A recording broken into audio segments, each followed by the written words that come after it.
അപ്പോൾ ഇതിന് വേണ്ടിയിട്ട് ഇങ്ങോട്ട് നോക്കിയാണ് ഒരു 2 മുട്ട എടുത്തിട്ട് ഈ ഒരു ബൗൾക്ക് അതിൻ്റെ ബക്കുമലന്നെ വെച്ചിട്ട് അങ്ങോട്ട് കുത്തി പൊട്ടിച്ചിട്ട് കത്തിയൊന്നും എടുക്കേണ്ട ആവശ്യമില്ല. ഈ 2 മുട്ട ഈ ഒരു ബൗളിലേക്ക് ഒഴിച്ച് കൊടുത്തു കഴിഞ്ഞാൽ ഇതിലേക്ക് പിന്നെ നമുക്ക് വേണ്ട എന്താ വെച്ചാൽ കുറച്ച് ഉപ്പാണ് ഇട്ടാ. ആ ഒരു പിഞ്ച് ഉപ്പും കൂടെ ചേർത്തിട്ട് പിന്നെ നമ്മുടെ വീട്ടിലുള്ള എപ്പോഴെന്ന് പറഞ്ഞാൽ ആരെ വീട്ടിലല്ലേ സവാള ഉണ്ടാകാതിരിക്കുക. സവാള ഇല്ല എന്നുണ്ടെങ്കിൽ ഇപ്പം നിങ്ങൾ കൊച്ചുള്ളി ഉണ്ടല്ലോ, ചെറിയ ഉള്ളി, നമ്മളെ നാട്ടിൽ ഇതിന് ചീരുള്ളി എന്നൊക്കെ പറയും. ഏതായാലും അതുപോലെ തന്നെ ഈ ഒരു വലിയ ഉള്ളിക്ക് നമ്മുടെ നാട്ടിൽ ബോംബായുള്ളി എന്നൊക്കെ പറയാറുണ്ട്.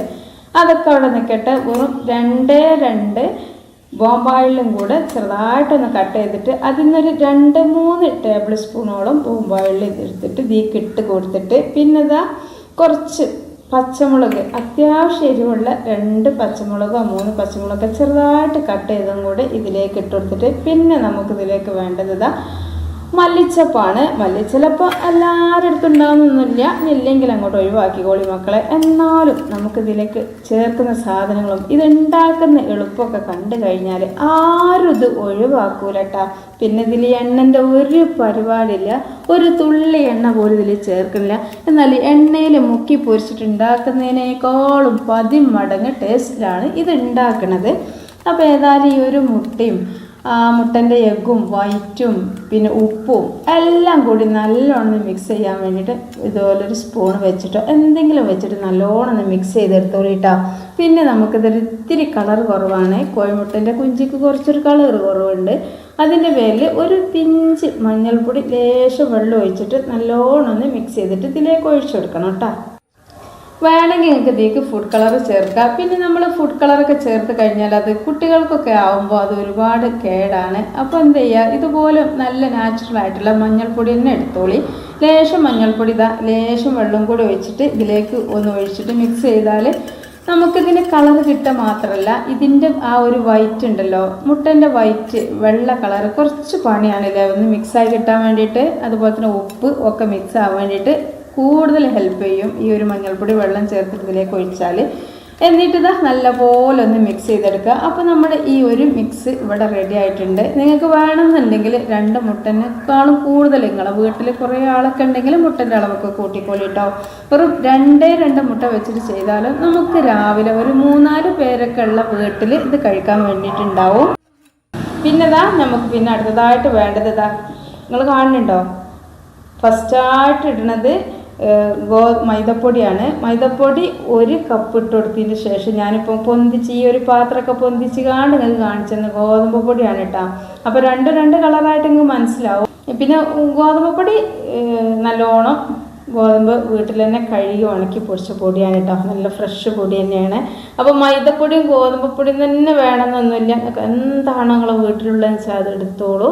ഇനിയിപ്പം ഗോതമ്പ് പൊടി ആകുമ്പോൾ ഒന്നും കൂടെ ഹെൽത്തി ആവുന്നതാണ് ആഗ്രഹം എന്നുണ്ടെങ്കിൽ അതിനെ എടുത്തോളി. ഇനിയിപ്പോൾ മൈദപ്പൊടിയിലാണ് നിങ്ങൾക്ക് ഇഷ്ടം എന്നുണ്ടെങ്കിൽ അങ്ങനെ ചെയ്തോളി. ഇനിയിപ്പോൾ 2 പകരം മൈദപ്പൊടിന് 2 കപ്പ് വേണമെങ്കിൽ എടുക്കുക, അതല്ല ഗോതമ്പ് പൊടിയാണ് 2 കപ്പ് എന്ന് വേണമെങ്കിൽ എടുക്കാം കേട്ടോ. ഞാൻ എടുത്ത് ഇനിയിപ്പോൾ ഗോതമ്പ് പൊടി ഇല്ല വിചാരിച്ചിട്ട് നിങ്ങളിത് ഉണ്ടാക്കാതെ നിൽക്കല്ലേ മക്കളെ. ഇനിയിപ്പോൾ മൈദപ്പൊടി ഇല്ല വിചാരിച്ചിട്ട് നിങ്ങളിത് ഉണ്ടാക്കാതെ നിൽക്കല്ലേ. കാരണം ഇതിൻ്റെ ഒരു രുചി നിങ്ങൾ അറിഞ്ഞാലും പിന്നെ ഇതിൻ്റെ ഒരു എളുപ്പം അറിഞ്ഞാലും പിന്നെ കുട്ടികൾക്കൊക്കെ ഉണ്ടല്ലോ ഇതിങ്ങോട്ട് ഉണ്ടാക്കി കൊടുത്താൽ പിന്നെ ഒന്നും വേണ്ട. ഈ കൊളസ്ട്രോള് ഷുഗർ പ്രഷറൊക്കെ ഉള്ള ആളുകൾക്കൊക്കെ ഒരു തുള്ളി എണ്ണയോ പഞ്ചസാരയോ ഒന്നും ചേർക്കാതെ ആണ് നമ്മളിത് ഉണ്ടാക്കണത്. അപ്പോൾ ഈ ഒരു ഗോതമ്പ് പൊടി മൈദപ്പൊടിയും നല്ലോണം മിക്സ് ചെയ്തതിന് ശേഷം ഇതിലേക്ക് വെള്ളം നല്ല ആവശ്യത്തിനുള്ള, അതായത് നമ്മൾ ചൂടുള്ള വെള്ളമോ അതല്ലെങ്കിൽ നല്ല തണുത്ത വെള്ളമൊന്നുമല്ല, സാധാരണ നമ്മൾ റൂം ടെമ്പറേച്ചറിലുള്ള വെള്ളം കുറേശ്ശെ ഒഴിച്ചിട്ട് വേണം കേട്ടോ അതൊന്ന് മിക്സ് ചെയ്തെടുക്കാൻ വേണ്ടിയിട്ട്. അല്ലാന്നുണ്ടെങ്കിൽ കട്ട പിടിക്കാനൊക്കെ സാധ്യത ഉണ്ട്. നമ്മൾ ഒരുപാട് വെള്ളം ഒഴിച്ചിട്ട് ആദ്യമേ 1.5 ഗ്ലാസ് വെള്ളം നമുക്കിതിന് വേണം. അപ്പോൾ ആ 1.5 ഗ്ലാസ് വെള്ളം മുഴുവനായിട്ട് ഒഴിച്ചിട്ട് മിക്സ് ചെയ്ത് കഴിഞ്ഞാൽ എന്തായാലും പൊടി, ഇപ്പോൾ നിങ്ങൾക്ക് തന്നെ അധികം കുക്ക് ചെയ്യുന്ന ആളുകൾക്കൊക്കെ മനസ്സിലാവും, പൊടിക്ക് നമ്മൾ ഒരുപാട് വെള്ളം ഒഴിച്ചാൽ പൊടി ഉള്ളിലൊന്നും നനയാതെ നല്ല ബബിൾസ് ഓരോന്നായിട്ട് നിൽക്കുന്നുള്ളത്. അപ്പോൾ കുറേശ്ശെ വെള്ളം ഒഴിച്ചിട്ട് ഇതുപോലൊരു വിസ്കോ ഫോർക്കോ സ്പൂൺ എന്തെങ്കിലുമൊക്കെ ഒന്ന് വെച്ചിട്ട് ഇതുപോലെ നല്ലോണം ഒന്ന് മിക്സ് ചെയ്തെടുക്കുകയാണെന്നുണ്ടെങ്കിൽ എന്ത് ചെയ്യുക, നല്ലോണം ആ ഒരു കട്ടകളൊന്നും ഉണ്ടാവില്ല, ഉള്ളിൽ നനയാത്ത പൊടികളും ഉണ്ടാവില്ല, ഒന്നും ഉണ്ടാവില്ല കേട്ടോ. ഈ ഒരു പരുവത്തിൽ വേണം ഉണ്ടാക്കാൻ വേണ്ടിയിട്ട്. അപ്പോൾ ഇത്രയായി കഴിഞ്ഞാൽ ഇപ്പോൾ ഇതിലേക്ക് ഉപ്പൊക്കെ ചേർത്ത് കൊടുത്തിട്ടുണ്ട്. ഉപ്പൊക്കെ കറക്റ്റിന് തന്നെ ചേർത്തോളി. ഇനി നമുക്ക് എന്ത് ചെയ്യണം, ഇതുപോലൊരു പാൻ അടുപ്പത്ത് വെച്ചിട്ട് അതിലേക്ക് ഞാൻ കാണിച്ചു തരട്ടതാ, ഒരു 3-4 ടേബിൾ സ്പൂണ് ഓരോ ഒഴിച്ചതെന്തെങ്കിലുമൊക്കെ ഒന്ന് ഒഴിച്ചോളി. ഏതായാലും ഞാനിപ്പോൾ ഇവിടെ ഓയിലാണ് ഒഴിച്ചിട്ടുള്ളത്. ഈ ഒരു ഓയിൽ ഒഴിച്ചതിന് ശേഷം നമ്മൾ ആദ്യം മുട്ടൻ്റെ ബാറ്റർക്ക് എടുത്ത് വെച്ചിന് സവാള ഉണ്ടല്ലോ ബാക്കിയുള്ളത്, അത് ഇതിലേക്ക് ഇട്ട് കൊടുത്തിട്ടുണ്ട് കേട്ടോ. ഞാനൊരു മൊത്തം 2 സവാള, മീഡിയം സൈസിലുള്ള 2 സവാള ആദ്യമേ കട്ട് ചെയ്ത് വെച്ചിട്ടുണ്ട്. ഇനി അതിൽ നിന്ന് കുറച്ച് ഒരു 3-4 ടേബിൾ സ്പൂണ് മുട്ടയ്ക്ക് ഇട്ടെടുത്ത് ബാക്കിയുള്ളതാണ് കേട്ടോ ഇതിലേക്ക് ഇട്ട് കൊടുത്തിരിക്കുന്നത്.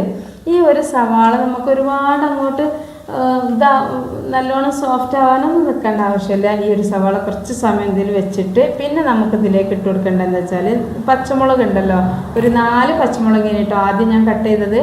ഇതിലേക്ക് ഇഞ്ചൊന്നും ചേർക്കണില്ല, ഇഞ്ചി വെളുത്തുള്ളി അത്തരം പരിപാടികളൊന്നും ഇല്ല കേട്ടോ. വെറും 2-3 പച്ചമുളക് ഇതുപോലെ എരിവൊക്കെ ഉള്ളതാണെങ്കിൽ ഒരെണ്ണം മതിയാവും. പിന്നെ വീട്ടിൽ ചെറിയ കുഞ്ഞു മക്കളൊക്കെ ഉണ്ടെങ്കിൽ പച്ചമുളകിൻ്റെ അളവ് അങ്ങോട്ട് കുറക്കുക, അല്ലാന്നുണ്ടെങ്കിൽ പച്ചമുളക് അങ്ങോട്ട് ഒഴിവാക്കിക്കോളി കേട്ടോ. കാരണം ഇത് നല്ല രസമുള്ള മുതലക്കായാണ് കഴിക്കുമ്പോഴേ കുട്ടികൾക്ക് അത് ഇഷ്ടത്തോട് കൂടിയിരിക്കുമ്പോൾ അതിൻ്റെ ഇടയിൽ ഒരു എരിവുള്ള മുളക് കടിക്കുമ്പോൾ അവർക്കും വിഷമാണ്, നമുക്കും വിഷമാണ്. അപ്പോൾ പിന്നെ അതിലേക്ക് നമ്മൾ കട്ട് ചെയ്തതിൻ്റെ ബാക്കിയുള്ള മല്ലിപ്പൊടിയും ചേർത്ത് കൊടുത്തിട്ടുണ്ട്. പിന്നെ ആവശ്യത്തിനുള്ള മുളക് പൊടി, അതായത് ഒരു 1/2 ടേബിൾ സ്പൂണ് കാശ്മീരി മുളക് പൊടിയാണ് കേട്ടോ. നമ്മൾ സാധാരണ എരിവുള്ള മുളക് പൊടിയൊക്കെ ആണെങ്കിൽ 1/4 ടേബിൾ സ്പൂണ് വേണ്ട, ഒരു പിഞ്ച് മതിയാവും. കാരണം ഇതിൽ മുളകുണ്ടല്ലോ അതിൻ്റെ പേരിലാണ് കേട്ടോ എരിവ് കുറക്കണത്. പിന്നെ ഇതിലേക്ക് ഒരു 3/4 ടേബിൾ സ്പൂണ് മല്ലിപ്പൊടി, നല്ല വറുത്ത് വീട്ടിൽ പൊടിച്ചെടുത്ത മല്ലിപ്പൊടിയാണ്, അതൊരു 3/4 ടേബിൾ സ്പൂണ് ചേർത്ത് കൊടുക്കുക. ശേഷം ഇതിലേക്ക് ഒരു 1/4 ടേബിൾ സ്പൂണോളം മഞ്ഞൾപ്പൊടി ചേർത്ത് കൊടുക്കുക. പിന്നെ നമുക്കിതിലേക്ക് വേണ്ടത് നല്ലൊരു രുചി കിട്ടാൻ വേണ്ടിയിട്ട് ഒരു 1/2 ടേബിൾ സ്പൂണോളം എടുത്തുക്കണം ഗരം മസാലേൻ്റെ പൊടി. പക്ഷേ ഞാനതിന് 1/4 ടേബിൾ സ്പൂണായിട്ട് അതിലേക്ക് ഇട്ട് കൊടുക്കണുള്ളൂ, മുഴുവനായിട്ടും വേണ്ട. പിന്നെ നമ്മൾ കടയിൽ നിന്ന് വാങ്ങിയിട്ടുള്ള പൗഡർ ആയതുകൊണ്ട് തന്നെ കുത്ത് കുറവായിരിക്കും, ടേസ്റ്റ് കൂടുമാവും. നമ്മൾ വീട്ടിലുണ്ടാക്കുമ്പോൾ ഭയങ്കര കുത്തായിരിക്കും. അപ്പോൾ അതിൻ്റെ അളവ് കുറച്ചിട്ട് ഇട്ട് കൊടുക്കുക. ഇനി ഈ പൊടികളെല്ലാം ഈ ഒരു പച്ചമണം ഒന്ന് മാറണമല്ലോ, അതിന് വേണ്ടിയിട്ട് ഈ ഒരു എണ്ണയെ കിടന്നിട്ട് നല്ലോണം ഒന്ന് മുരിയട്ടെ കേട്ടോ. അപ്പോൾ ഈ ഒരു സമയത്ത് നിങ്ങൾ ഫ്ലെയിമൊക്കെ നല്ലോണം കുറച്ചിട്ടുള്ള വേണ്ടിയിട്ടാ, അല്ലാന്നുണ്ടെങ്കിൽ ഇത് കയ്പ്പ് ടേസ്റ്റ് വരും, ഇതെല്ലാം കരിഞ്ഞിട്ട്. അപ്പോൾ ഇത്രയും ആയി കഴിഞ്ഞാൽ പിന്നെ ഞാൻ അതിലേക്ക് ഇട്ട് കൊടുക്കുന്നത് ഇതാണ് ഉരുളക്കിഴങ്ങ് ഒരെണ്ണം, നല്ല അത്യാവശ്യം വലിപ്പമുള്ള ഒരെണ്ണം ഉരുളക്കിഴങ്ങ് എടുത്തിട്ട് 3-4 ചീന്താക്കിയിട്ട് കുക്കറിലിട്ടിട്ട് വെറും 2 വിസിലടുപ്പിച്ചിട്ട് ഉപ്പൊന്നും ചേർത്തിട്ടില്ലേനിട്ടാ, കുറച്ച് വെള്ളം ഒഴിച്ചിട്ട് ഒന്ന് വിസിലടുപ്പിച്ചിട്ട് എടുത്തതാണ്. അതങ്ങനെ ഒരു 3-4 ചീന്തൊക്കെ ചീന്തിയിട്ട് നമ്മൾ തൊലിയൊക്കെ കളയുമ്പോൾ പെട്ടെന്ന് തൊലിയും റിമൂവ് ആവും, പോരാത്തിന് പെട്ടെന്ന് വെന്ത് കിട്ടുകയും ചെയ്യും. എന്നിട്ട് ആ ഒരു ഇത് നല്ലോണം ഒന്ന് കൈകൊണ്ട് തന്നെ ഒന്ന് ഉടച്ചെടുത്തതാണ്. പിന്നെ ഉരുളക്കിഴങ്ങ് പുഴുങ്ങുന്ന വീഡിയോ അതൊന്നും ഞാൻ എടുത്തിട്ടില്ല കേട്ടോ, തൊലിക്കണതും ഉടക്കണതൊന്നും എടുത്തിട്ടില്ല. അതൊക്കെ ഇങ്ങനെ പറഞ്ഞാൽ തന്നെ മനസ്സിലാവുമല്ലോ. അപ്പോൾ ആ ഒരു ഉരുളക്കിഴങ്ങും കൂടി ഇതിലേക്ക് ഇട്ട് കൊടുത്തിട്ട് നമ്മൾ ഉപ്പൊക്കെ പാകത്തിന് തന്നെ ഉണ്ട് കേട്ടോ. ഉപ്പൊക്കെ നമ്മൾ ആ ഒരു സവാള ഇതെല്ലാം വയറ്റുമ്പോൾ ഇട്ട് കൊടുത്തിട്ടുള്ള ആവശ്യമുള്ള ഉപ്പ് ഇട്ടപ്പോൾ ഈ ഒരു ഉരുളക്കിഴങ്ങും പാകമായിട്ടുണ്ട്. ഇനി നിങ്ങൾക്ക് ഉപ്പ് കുറവാണെന്നുണ്ടെങ്കിൽ ഈ ഒരു സമയത്ത് നോക്കുക, എന്നിട്ട് കുറച്ചും കൂടെ ഉപ്പും കൂടെ ചേർത്ത് എടുത്തിട്ട് അതുപോലെ ഒന്ന് മിക്സ് ചെയ്തെടുക്കുക. പിന്നെ അത് വേവിക്കാനും നിൽക്കണ്ട, ഈ ഒരു സമയത്ത് നമുക്ക് ഫ്ലെയിമൊക്കെ ഓഫ് ചെയ്യാം കേട്ടോ. ഇത്രേ പണിയുള്ളൂ.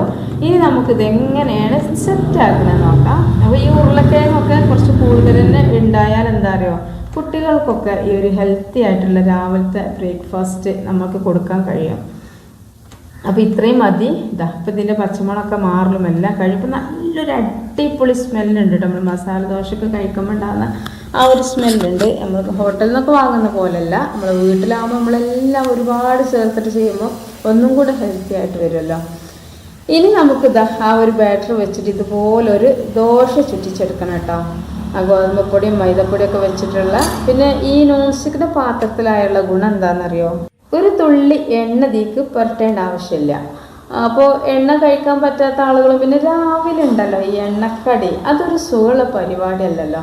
അപ്പോൾ നമ്മളിപ്പോൾ ഇതുപോലുള്ള വെറൈറ്റി ആയിട്ടൊക്കെ ചെയ്യുമ്പോൾ എന്തായാലും എണ്ണ വേണ്ടിയല്ലേ. അപ്പോൾ ഇതിന് നമുക്ക് എണ്ണൻ്റെ ആവശ്യമില്ല. അപ്പോൾ ഒന്ന് ചുറ്റിച്ചെടുത്തതിന് ശേഷം ഒന്നിങ്ങനെ ഇതൊക്കെ ഒന്ന് ഡ്രൈ ആയിട്ട് വരുന്ന സമയത്ത് മൂടിയൊന്നും വെക്കണ്ട കേട്ടോ. മൂടി വെക്കാതെ തന്നെ ഈ ഒരു ദോശമാവ് ഡ്രൈ ആയിട്ട് വരും.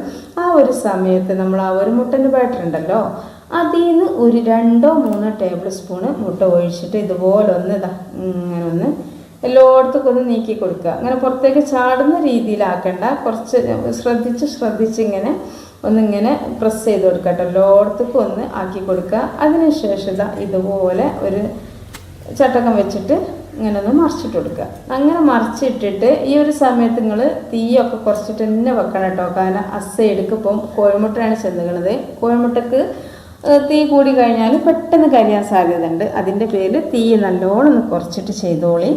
എന്നിട്ട് എന്ത് ചെയ്യുക, ഒരു 2-3 മിനിറ്റ് കഴിയുന്ന സമയത്ത് ഇതെന്ത് ചെയ്യുക, നമുക്ക് ഇതിൻ്റെ പുറം ഭാഗം ഉണ്ടല്ലോ, പുറം ഭാഗത്താണ് ഇനി നമ്മൾ ഈ ഒരു ഫില്ലിങ് വെച്ച് കൊടുക്കുന്നത്. അപ്പം ഇതിങ്ങനെ ലോ ഫ്ലെയിമിൽ വെച്ചതുകൊണ്ട് തന്നെ ദോശൻ്റെ മേൽഭാഗത്ത് വലിയൊരു ചൂടൊന്നുമില്ല കേട്ടോ. കൈ കൊണ്ടൊക്കെ ഇങ്ങനെ പ്രസ് ചെയ്യാനൊക്കെ കഴിയും. ഞാനിതൊന്നും ഇങ്ങനെ പ്രസ് ചെയ്ത് കൊടുത്തതിൻ്റെ കാരണം എന്താണെന്ന് പറഞ്ഞാൽ ഇതിൻ്റെ അപ്പുറത്ത് ഇനി പൊട്ടി പിടിച്ചിട്ടുണ്ടോ എന്നൊക്കെ നോക്കിയതാണ്. ആ പൊട്ടിയൊന്നും പിടിച്ചിട്ടില്ല, കാരണം കോഴിമുട്ടല്ലേ, എവിടെ ഒട്ടി പിടിക്കാനല്ലേ. ഇനി നമുക്ക് എത്രത്തോളം ഇതിൻ്റെ മുകളിൽ ഫില്ലിങ് വെക്കണോ അത്രത്തോളം വെക്കുക. ഞാനിപ്പോൾ ഈ ഒരു ഉരുളക്കിഴങ്ങും ഈ ഒരു മുട്ട എല്ലാം നിങ്ങൾ കണ്ടില്ലേ, ആ ഒരു ഫില്ലിങ് 4 ഉണ്ടാക്കിയെടുക്കാൻ പാകത്തിനാണ്. അപ്പോൾ നിങ്ങൾക്ക് ഇതിന് കൂടുതൽ അളവ് വേണമെന്നുണ്ടെങ്കിൽ 5-6 ഒക്കെ നിങ്ങൾക്ക് ഉണ്ടാക്കിയെടുക്കട്ടോ. ഇതിനിപ്പോൾ ശരിക്കും പറയുകയാണെങ്കിൽ ഇതിന് നമ്മൾ ആലുവ പൊറോട്ട എന്നൊക്കെ പറയും. ആ ഒരു പൊറോട്ടയാണ് നമ്മളിപ്പോൾ ഇവിടെ തയ്യാറാക്കുന്നത്. ആലുവ പൊറോട്ട അല്ല, ആലു പൊറോട്ട. അപ്പോൾ ഇത് സിമ്പിളാണ് കേട്ടോ. ഇപ്പോൾ ഇങ്ങനെ ഈ 2 സൈഡും ഇങ്ങനെ ഒന്ന് മടക്കി കൊടുക്കുക. എന്നിട്ട് നമ്മൾ ആ ഒരു മസാലമേൽ വെക്കുമ്പോഴേക്കും നല്ലോണം പ്രസ്സായിട്ട് കിട്ടും. എന്നിട്ട് ഈ ഒരു സൈഡും ഇതുപോലൊന്ന് പ്രസ് ചെയ്ത് കൊടുക്കുക. എന്നിട്ട് അതിൻ്റെ അങ്ങേപ്പുറം പ്രസ് ചെയ്ത് കൊടുക്കുക. ഇനിയിപ്പോൾ ചെറുതായിട്ട് ഇങ്ങനെ പോരാൻ പോലെ നോക്കേണ്ടി വിചാരിച്ചിട്ട് പ്രശ്നമൊന്നുമില്ല. നിങ്ങളൊരു ചട്ടകം കൊണ്ട് നല്ലോണം ഒന്ന് പ്രസ് ചെയ്ത് കൊടുക്കുമ്പോൾ അതിവിടെ ഒട്ടിപ്പിടിച്ചോളൂ കേട്ടോ.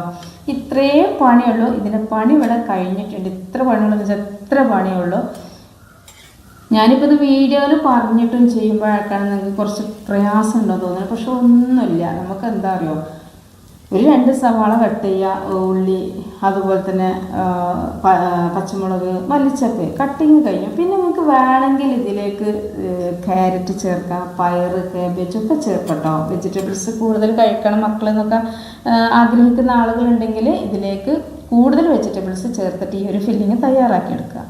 അപ്പോൾ പറഞ്ഞുകൊണ്ടിരുന്നത് എന്താ വെച്ചാൽ, ഈ ഒരു ഉള്ളി ഇതൊക്കെ കട്ട് ചെയ്ത് മുട്ടയും കലക്കി വെച്ചാൽ പിന്നെ കുറച്ച് നമുക്കിതൊരു ബാറ്റർ കുഴച്ചുണ്ടാക്കാനോ പരത്താനോ ഒന്നും നിൽക്കണ്ടല്ലോ.